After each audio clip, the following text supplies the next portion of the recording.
ஏல ஏல கபிலா இங்க வாழ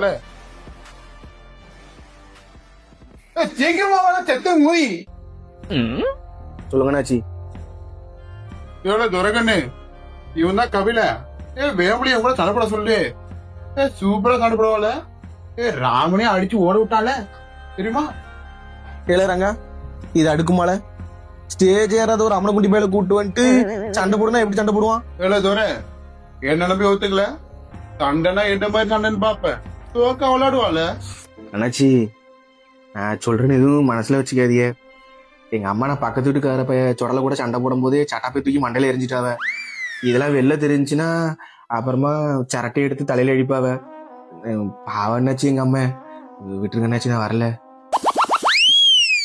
அண்ணாச்சி அண்ணாச்சி அண்ணாச்சி போல போல ஏறங்க எங்கிட்ட போற நில்லு ஏழு சி நில்லு. இல்ல என்ன நீ பாட்டுக்கு ஆட்டிட்டு போற. எங்களை பார்த்தா உனக்கு என்ன முட்டா மூதி மாதிரி தெரியுதோ? ஏல துரகண்ணு நான் இங்க வந்து தப்புல இவன் நம்பி வந்தோம் பாத்தியா? என் மூஞ்சில காரி துப்புல. போல போ. நான் உண்மை சொல்லியல. நீ சொல்றது கரெக்டுதானே? நீ உங்க அம்மா கூட போய் பேரட்டி வச்சு விளையாடு. இல்ல அண்ணாச்சி அண்ணாடி நான் ஆடுறேன் அண்ணாச்சி, நான் ஆடுறேன். என்ன ஆளுக்கு அண்ணாச்சி பல்ல பிடிச்சி தொங்கி பாக்குறீங்களோ? ஏதோ வேப்புலி உன்னை அடிச்சு நான் சொருகிறோம்ல. என்னல நடக்குதுங்க? ஏதோ ஒரு அமன குண்டி பையில கூட்டிட்டு வந்துட்டு சண்டை போட்டு நிக்க, அத கூட நான் விட்டுறோம்ல. நேத்து மார்க்கெட்ல வாங்கின காலிஃபிளவர் மாதிரி இருக்கான் இவன்.